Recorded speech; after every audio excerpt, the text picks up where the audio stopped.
So, I'm actually not that sociable, but sometimes life has some some good things happening for us. So, as I was browsing my way on the YouTube, I actually stumbled upon NTC's video about the newer Master Duel ban list.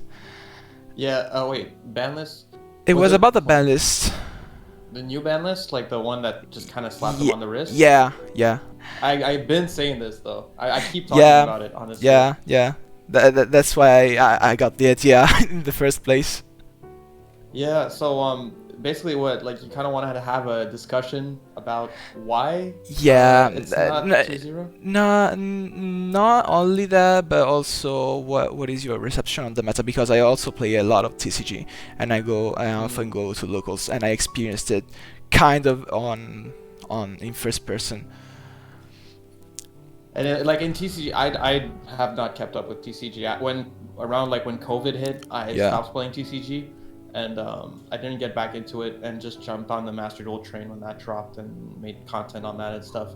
So I didn't really touch TCG for any of tier format. I actually got introduced to tier pretty recently, just trying to prepare before they dropped in the game. Yeah.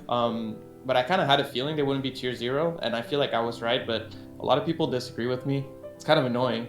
But would you say, like, in TCG it was like definitely tier 0? So I don't know if you you didn't follow at all, right? No, I did. Like in the sense that I follow, like, I've always followed Yu-Gi-Oh, like, content wise, but I mean I didn't participate in any TCG during that period of time. So you at least you saw some pie charts, some like which decks stopped.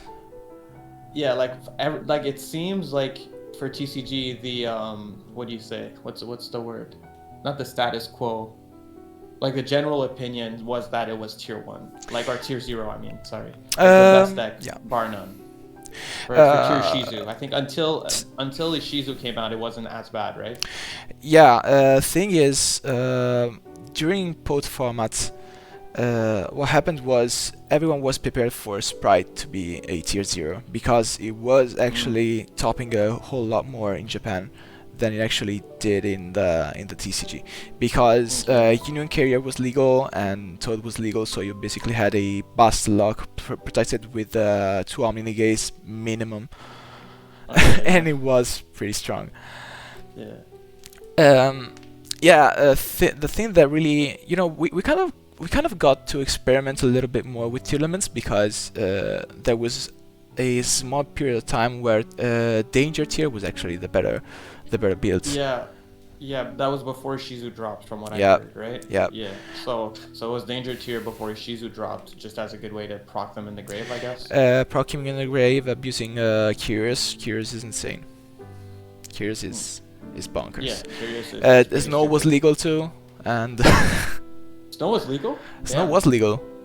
I didn't know. I thought Snow had been banned for a while in TCG. I guess I was wrong. She got back for, like, I don't know, 2 formats, I think, and then she got banned again. I thought, yeah, it's strong, it's good, but I don't know if she's ban worthy, and I was convinced about this for about I don't know, until last month maybe. I saw when Ishizu dropped, and basically all hell broke loose. Yeah.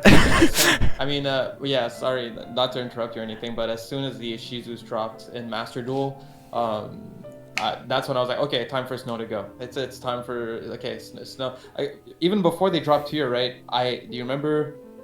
Thankfully, they're not popular right now in Master Duel, but we had what was it? The damn. It was like Ishizu Necroface Mill. Ishizu Chaos. And they would just loop. Man. Funny thing is, I saw your comment on my last video about Crystal Beasts.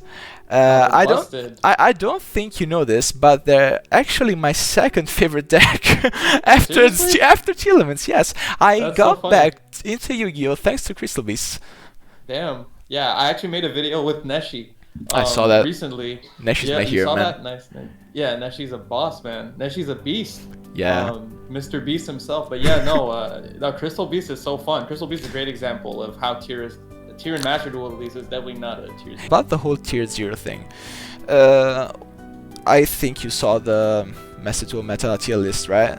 Where Tearlaments is like at a all-time high. Yes, let's talk right? about this. Okay, so can I just make, before we even get into it, can I just make my big thesis statement about this whole thing? Because I've been getting a lot of people telling me about tournament this, tournament that, and then trying to tell me, because when I'm talking about the format, I'm talking about the ladder format, okay? People tell me this tournament, that tournament, etc., etc. A ladder format is a competitive format. It is a competition. So it's its own competition. When people forget that ranked is a competition, people are saying you can't be looking at ranked ladder to make a tier list.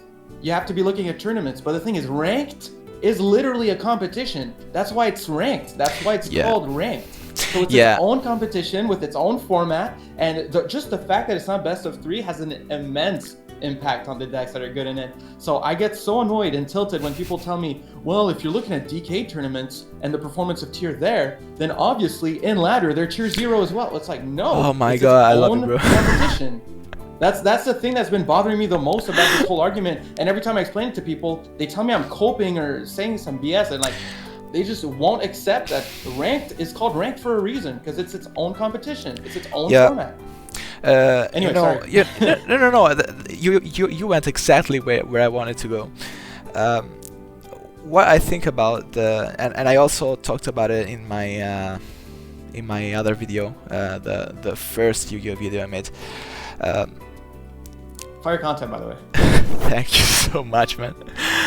First video I made, I actually said that tier in Master Duel specifically cannot possibly be tier 0 simply because you can cheese the fuck out of them. Absolutely. They can't side for it. It's like, yes, in a format where they can just put in 3 heartbeat if they're playing against like Fluanderies just to out the dimensional figure. If they really need the outs, because like you won't even get to Kid Kalos if they have dimensional shifter, you know what I mean? Or the fissure, that's what I mean. So if you're playing against a deck that hard counters tier with some cheese like that in a best of 3 format, you can just run outs, like you can just side in outs, which makes it so different. Whereas right now, when you're building a tier deck, your deck building is completely different for ladder, because you have to account for multiple different matchups. You have to account for some options for anti-meta, some options for the mirror, some options for this. So you have, like in Master Duel, deck building is always kind of like, how would you say, it's always gimped a little bit by the fact that you have to account for different matchups in one list, and you can't just like focus on, you know, your main game plan plus a side deck.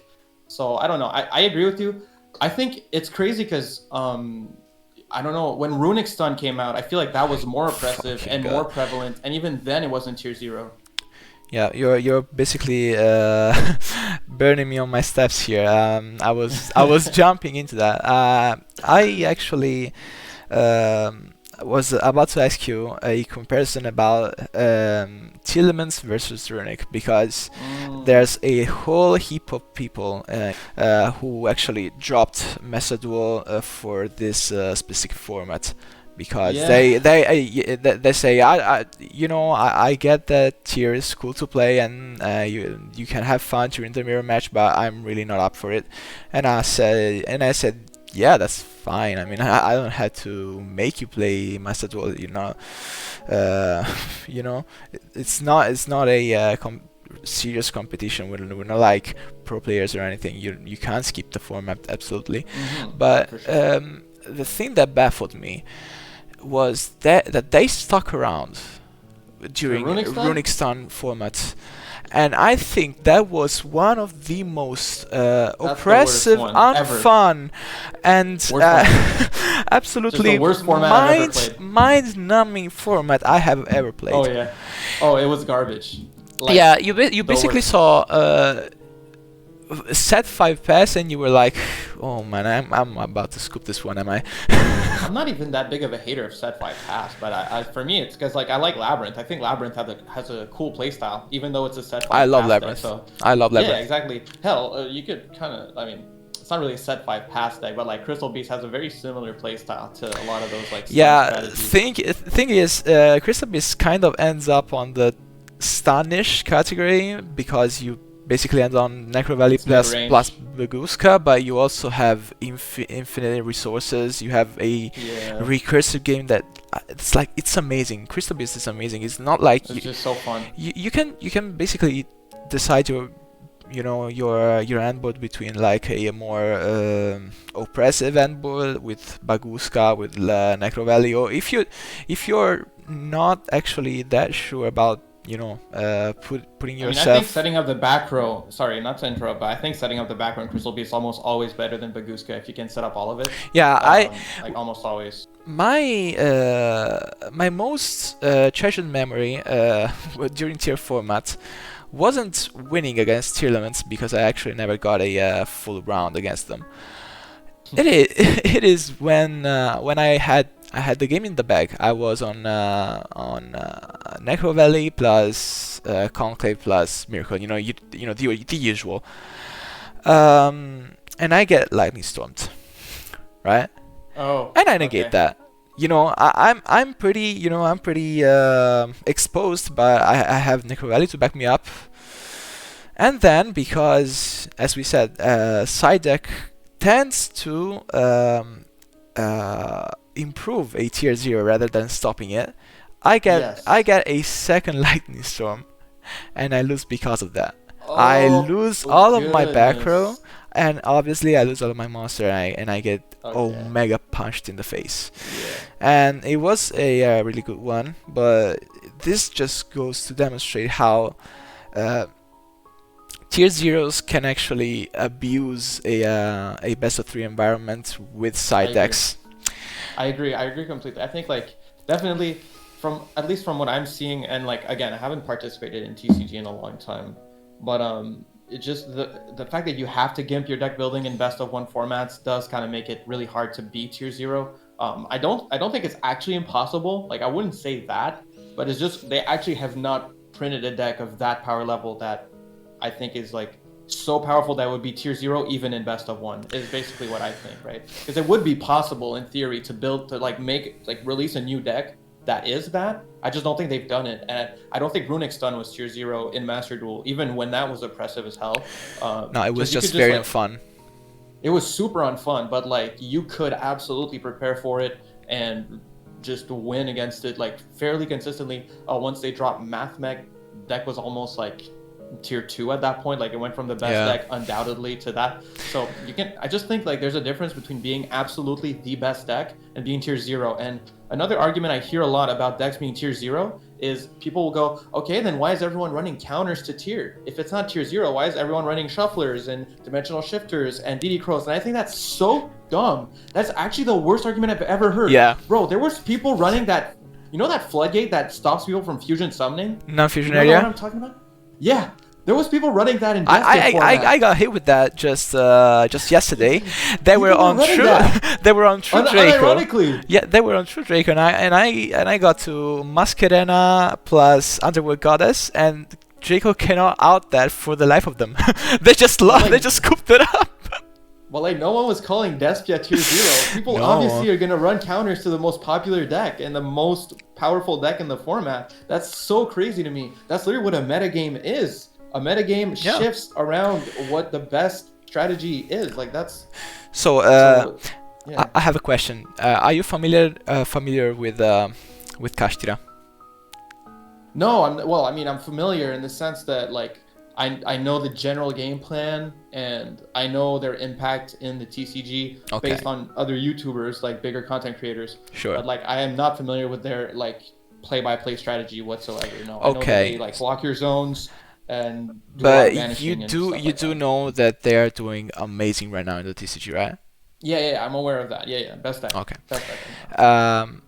So when I prepare for locals, I always have in mind that there's a 50-ish% I'm running against a Kashtira deck, right? Mhm. And it is by far my most feared deck because I don't have it right now, but I play Tearlaments in DCG. Ooh. Right Yeah, now? right now.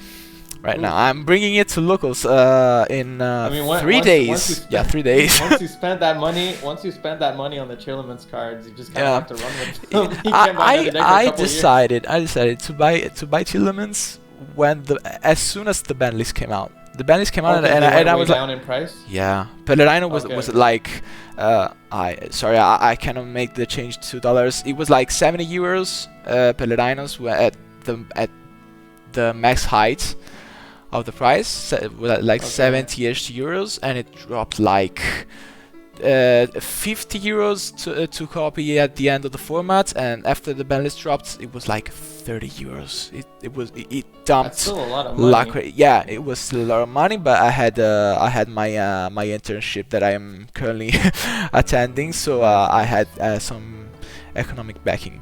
So as I was saying, when I go to locals, I prepare specifically my side deck. Yeah, it has to be, you know, as generic as possible because people at locals tend to switch decks. They like to try, you know, pet decks or, you know, things that they want to bring at bigger events, or just, you know, fancies or whatnot. But I always have to keep Kashtira in mind. That doesn't make it to tier 0. It just makes it the best deck, and the deck I have the worst matchup against. 100%. Oh my god, yeah. So, man, but we shouldn't even have to say this because people know this. No one ever called Sword Soul tier 0 in Master Duel when it was by far the best deck. My no one ever God. did that for Floanderies. No one ever did that for Runick Stun. But for some reason, because Tearlament has this like popular name in YouTube titles, like Yeah, people have just about built this that. idea that it's tier 0 as soon as it's in the game. But it's its own format. It's completely different. Yeah, no, about that, about the thing, you know, I actually stopped watching YouTube videos about Master Duel specifically, because as much as I love a whole heap of creators, I am, you know, I'm the, you know, MBT fans, raise your hand, here I am, but you know, MBT doesn't mean obviously that Yu-Gi-Oh is actually over, right? He just means that the format is going to be heavily dominated by a single deck, and of course it's going to be the best deck. But there's this misconception on a lot of social medias, especially Reddit, that the format has now become unplayable for everyone who doesn't play tier. Yeah, that's not true at all. Yeah, Bro, I've been doing so good with Sprite, like so good. I am only running tier as soon as it came out because it's my favorite deck by Yeah, a 'cause you lot like the deck. of all time. I loved the deck to death, and that it was very healthy for Yu-Gi-Oh! Because it's not like Yes. a Hakdon style deck. It's not like a Spiral type tier 0, you know, Yes. where you need to basically win the coin flip or you lose because you're just so fragile. The strength in Tearlaments is not in its power level. I mean, it's in its power level, but the power level stays on the consistency, the recursion, the presence of the grind board. game. It is not just, you know, vomit out my whole hand and put a billion negates or something like that. Yeah, well, I mean, realistically, tier is like a combo / control deck. It's kind basically of a mid-range, mid-range. just Yeah. really good at everything. Yeah, mid-range, but just good at everything. The thing though about tier, I don't get it because people are so upset. But do you remember the format? Were you playing Master Duel just before tiers came out? I play Master Duel since day one. Okay, so right before tiers came out, you must remember this. The format was dominated by Ishizu Mill with Ishizu deck That outs. was with hand rips. That was the deck. That was hand chaos. rips? Yes, it was Chaos Punk Ishizu. They would do the milling with the Braver Dragon engine. Oh yeah, the smoke grenade. Yeah, all yeah. over Diamond. All over. Like, Yeah. not even a little bit. Like, literally, I'd say 70% of my games were against this deck. Chaos Mill Ishizu with the Punk engine to rip my hand and to banish my entire deck. It was the worst. It was so unfun. And people, for some reason, seem to think this format is worse, even though it's at least 100 times more fun for me. I don't even understand. You couldn't play against Tier. You're almost guaranteed to get a chance to play. Yeah. Your opponents, Tearlaments rewards you for knowing the game, knowing the matchups. The moment you slip up even the slightest, there were evenings where I was, in a bad mood and I really couldn't concentrate on the game. I had much shit on my mind. That it was, one of those evenings, and I would lose to Sword Soul. I would lose to fucking, That's why I started playing Sprite. Yeah, because it's too skillful for me. Like, I don't feel like thinking that much, bro. I'm not lying. Like, I feel like I can do good with Tier when I'm focused. I don't feel like focusing, bro. I have YouTube open on my second monitor while I play Yu-Gi-Oh! Like, I want to play Sprite and just Special Blue. You know what I mean? Yeah. And that was my next question. How much are you actually playing Tearlaments right now? Not much, bro. Because I just like and I think the deck is fun. Like, I had a good time learning it. I had a really good time learning it. I wanted to learn it, especially to understand it. But I'm loving Sprite. Like, I love the Sprite playstyle. It's still really good. So I don't really feel like I need to play anything else. What I did is when the Tearlaments came out, I did my climb from Platinum to Diamond using Tearlaments to actually learn the deck. Because like, I wanted to know what I'm talking about when I'm talking about Master Duel. And then I climbed a couple ranks in Diamond with Crystal Beast to show people that like there's other decks that are good in the game. And now I'm climbing to Diamond 1 with Sprite because it's honestly my favorite deck in the format at the moment. I love Sprite Melfi. I'm very focused on Sprite. Like, I'm just running 3 Melfi cards, but I absolutely love that deck. It's so fun. It counters Tier. If you don't play Tier well, which most people on Master Duel don't, it's really hard to beat Sprite Melfi actually for the Tiers. So yeah, no, I love it. So yeah, I don't play that much Tier, and honestly, a lot of people aren't. There's a lot of anti-meta in the ladder, more so than Tier. Yeah, just like it wasn't yesterday. It was like 3 days ago. I loaded up the game and played a couple hours, and I went from Diamond 2 to Diamond 5. It was like back to back to back to back to back Shifter, Di-Fi's, Exorcisters. And Tier also is the toughest climb right now. Yeah, I'm serious. it is the toughest climb. Toughest. Yeah, it is. Everyone is prepared. Everyone get to Diamond 1. Everyone is coming for you. You get the feeling that everyone is coming for you. Yeah. People have jumping into any game with Tier, their deck has at least 5 cards. At least 5 cards that hate you, like, completely hate you. So, and usually more, but at least 5. You can expect at least 3 crows and oftentimes 2 shifters or some goofiness. My Sprite deck even runs the shufflers because, bro, I saw that on stream yesterday. They just mill for no reason. But I don't know why, but Ishizu Tier players in Master Duel, they just love milling. So they'll just mill my deck, put my shufflers in the grave, and it's like, okay, well, thanks. Yeah, little argument in this. Don't use millers unless you're sure of what you're doing. Yeah, dude. Obviously. There are this is more for the audience. Careful with the millers. Bro, Be sure don't you're use not millers against. unless you're down bad. Like, okay, there's 2 scenarios where you use the millers. 1, you're safe. Or 2, you're down bad. Like, you lose if you don't use them. Like, it's one or the other. Because, I mean, to be fair, Tier can kind of brick sometimes, or it's like, I really need a miller, or I don't have plays this turn. And then it's like, okay, screw it. Otherwise, though, like, you really shouldn't. You really shouldn't. You could be in a Tier mirror and you're just helping your opponent. So many times I was playing Tier, my opponent just goes miller. I'm like, oh, okay, perfect. So I guess. Thanks, I guess. Thank you. Like, what the hell? Yeah, a couple last questions, and then I'll leave you in peace. What are your thoughts on Perlerino being at 1? Do you think it actually makes the game more sacky? Makes the format more sacky? No, it's better. No, it's good. That's a good. I think usually I don't like when they pre-hit decks, but for this deck in particular, I think they actually did a good job because it's still by far the best deck in the game, but it feels a lot more well balanced. If there was more than one Perlerino, I think then it would feel more sacky because once you out the first one, they could just top deck another and then you just lose the grind game. Yeah. So at least now it's like, if they drew it, whatever, at least if you out it, you know for a fact you outed it. Sure, they can shuffle it back and do all that stuff, and they can sack you again, so whatever. But yeah, but yeah, it can't. It feels well balanced. Yeah, it cannot go on forever. Do you feel like a tier 0 can be called so even if it breaks?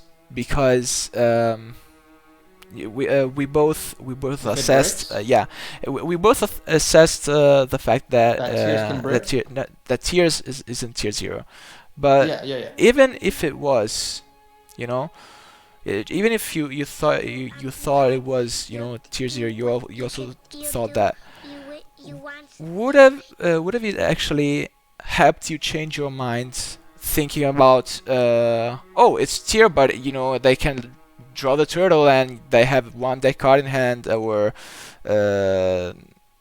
you know, they draw double talents and their only name is Medley and they have to pray to hit the good names, like. Sorry, so I'm just trying to understand your question better. So you're asking me if I think a tier 0 deck could brick? Yeah, basically. Possibly. Yes. Yeah, I think a tier 0 deck could brick. I don't think that's because I think any deck can brick. Even like the most well-built deck, like, is probably breaking at least sometimes. Like, because most people are gonna run a lot of hand traps. Breaking on hand traps is like not an uncommon occurrence. Even the best decks ever will break on hand traps sometimes. Just thinking, well, wasn't Zodiac tier 0 in TCG at some point? It was tier 0. They ran in many occasions. They ran a shit ton of hand traps, and they definitely could break. Like, definitely could break on hand traps. Like, not saying happen all the time, obviously, and tier doesn't break all the time either. But I'm saying, like, yes, of course, a tier 0 deck, like almost any deck, can actually like get a bad hand. It happens. Also, sometimes you only bricked because your hand is not good for the situation you're in. Like, sometimes your hand would be good in one scenario, but it's just not good in another. No, if you're going second, your hand might be amazing, but it's a brick because you're going second, and it wasn't a good hand for that scenario. So especially in a best of 1 format, like, the thing is, I don't think we have a tier 0 deck, so it's kind of hard to say. Yeah. Because yeah, I feel like in a let's say this. I think in a best of 3 format, a tier 0 deck could break. Yes, but I don't think there is a tier 0 deck yet in a best of 1 format. That's what I think. Okay. Well, man, it's been a pleasure talking with you. It's been an interesting experience. It's my first time to actually talking to a big content creator. Thanks for stopping by. I'm not that big, bro. I'm not big, bro. I'm not even looking up. I'm not even at 100. You're big to me. Yeah. Well, you know, I think your videos are really good, man. I think they're high effort, well done, way higher effort than mine. So I think that's good, man. Keep at it. And yeah, dude, no, I like doing this stuff. I like talking about Yu-Gi-Oh! That's why I did the channel. So I'm super happy to have conversations about Yu-Gi-Oh! And stuff like that. Keep at it, man. Keep doing your content. I think it's really solid. Most likely it's gonna grow. Like, it's just, you got to keep at it. You know, it's a grind. Yeah. I was like super consistent. That's what I put more focus in. Can't say that. I really cannot say the same thing. Yeah. I haven't uploaded. Like, it's tough. Yeah, I haven't uploaded like 10 days. Yeah, well, yeah, but if you have like high effort videos, it's hard to upload as frequently. Like my videos, I go for more consistency, and you know, like I obviously can't put like 10 hours of editing per video because I just don't have that kind of time. Yep. But it's okay, you know. I do streaming, editing, and the videos. Like I have to manage my time as optimally as possible for that. But anyway, I don't want to start like tooting my own horn. I really appreciate that you called me on, more. If you ever have like another interesting conversation like this that you want to have, we can also play some games. Maybe I have something in mind. Who knows? Who knows what the future holds? Sounds good, man. Let me know. All right, peace.